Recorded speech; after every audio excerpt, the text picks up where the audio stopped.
I love Resident Evil 2. I love the remake, I love the original, I love how milked to death this game is, I love all of it. Resident Evil as a franchise is one of my favorites, and despite its ups and downs, it has brought me laughter, joy, and brown pants in equal measure.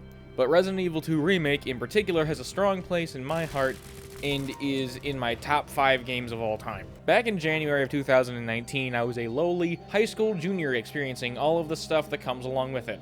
Homework, social anxiety, drama you desperately need to avoid, etc. At the time, I was largely unfamiliar with the Resident Evil franchise, but well aware of its existence. I knew all the jokes, I knew that 7 in particular was a return to form, but outside of playing the remake of 1 on the Wii when I was 12 and getting literally next to nowhere in it, I had no experience with the franchise. Then the remake of 2 came out, and I began watching YouTube videos about it and really immersing myself and looking at all the older games and the lore and everything else, and I really began to be drawn to it because I love horror movies, I like zombie movies in particular, and this seemed very much so right up my alley. And I asked my dad if I could get the game because I was 16 and had no money other than cash, and I basically had to do this thing where I'd have to say, "Hey Dad, can I get this game?" He would look at it, he would yes or no it, and I'd give him the money, he would buy it, and then congratulations, you have a new video game. That didn't happen. My dad said no because he was wary of me playing scary video games, and he in particular didn't want me having nightmares about it, which is something that hasn't happened to me since I was like 13. So, I don't know what my dad was thinking at the time, but whatever. The point is, I wasn't able to play Resident Evil 2 Remake, and I was kind of sad about this, so in an effort to actually experience the series in some form or fashion outside of the original version of Remake, which somehow had gotten lost by that point, I played through the Ubisoft version of Resident Evil 4 on my then really garbage laptop that I'd used to play like boomer shooters and the Jedi Knight series on repeat, which I love that laptop, but that thing is barely standing on its last legs and I haven't touched it in 3 years. So, yeah, me playing through Resident Evil 4 gave me a lot of appreciation for the Resident Evil franchise, but honestly, all it did was make me want to play the remake of 2 a lot more. So fast forward to July of that year, I got a copy of Resident Evil 2 and Resident Evil 7 used for the Xbox One because that was my console of choice at the time, and I played them both extensively. I beat 7 first, which I know sounds weird, but I wanted to play 7 a lot, probably just as bad as 2, but needless to say, 7 scared the living hell out of me, and after I started playing 2, I became obsessed and played literally nothing but Resident Evil 2 Remake the entirety of the summer. And I was a bit of a horror game baby at the time, because Resident Evil 2 actually spooked me. Not like scared me, but definitely made me feel tense. Because I didn't play many horror games outside of the Silent Hill franchise when I was like 14, and ironically, it didn't scare me as much when I was younger. It freaks me out more now because I understand a lot of what's going on in it, but at the time, it really didn't scare me, but I enjoyed playing through the Silent Hill games, at least the Team Silent ones. I haven't touched the later ones except for Downpour, which is quite good. I was surprised at how much I enjoyed that one, but that's besides the point.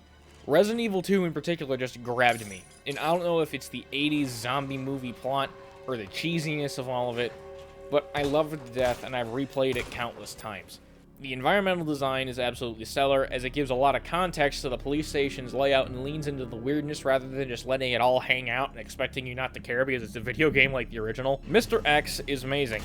He improves on what Nemesis did in the original RE3, because in the remake he just kind of hangs around and doesn't really do much. And him being present in the A scenario along with B, unlike the original, is actually a really cool change, which is something I didn't realize until I played through the original a couple years back. It provides a nice sense of tension to the game, despite the fact that you can just shoot him in his bald head and keep him down for a minute, which is more possible on assisted mode, which I've never played on because that's just easy mode to the nth degree, and standard, which is my mode of choice. But on hardcore, nope. You're gonna need the ammo for other things, and Mr. X will be the least of your problems. Everything about this game is really finely tuned and well balanced, and is an experience that I can just pick up at any time and enjoy. Now, that isn't to say it doesn't have its problems. It certainly does. I wish some of the options in the original RE2 were present, but despite those hiccups, it's a far more streamlined and focused version of the game in many ways, especially in regards to its plot. It almost feels like I'm playing a video game adaptation of an HBO miniseries adaptation of Resident Evil 2, which isn't a bad thing. If these games just got turned into small series like that with multiple episodes using the original plots alone, I would watch that on repeat. But that's never going to happen, because that Netflix show absolutely sucked. But more than just the game's quality itself, this game is quite personal to me. It got me through a tough time in my life where I was having a fair amount of identity issues and depression, where I felt directionless and absolutely hopeless. And to put yourself in my shoes for a beat, I grew up in a way that felt really alienating to my peers. I had really bad ADHD at a time when no one really cared about it. I mean, if kid grows up now and he has ADHD, I mean, people still know how to handle that. But in 2007, it still wasn't really, well known. And as a result, at the age of 6, I was put on medication. I developed severe anxiety at 7 years old, and I was heavily sheltered from the outside world to the point where it hurt me more than it helped. I didn't know how to process all of this because I was a child.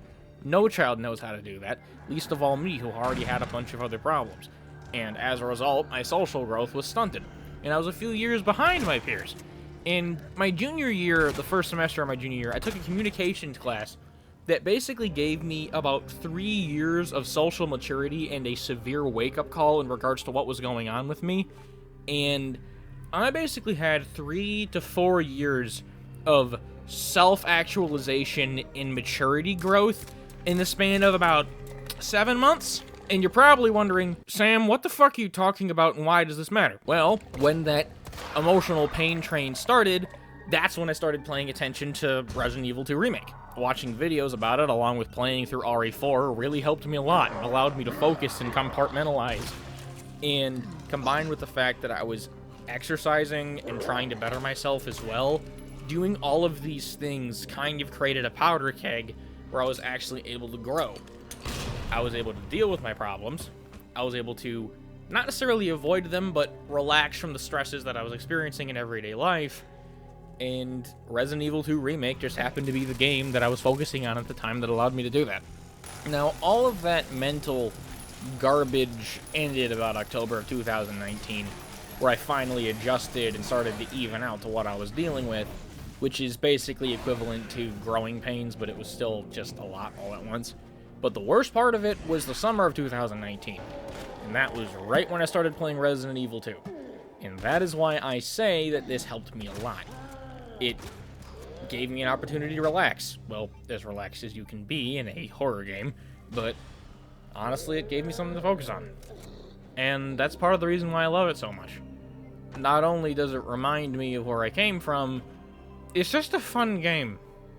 And when I play it now, I just think about the game rather than those experiences.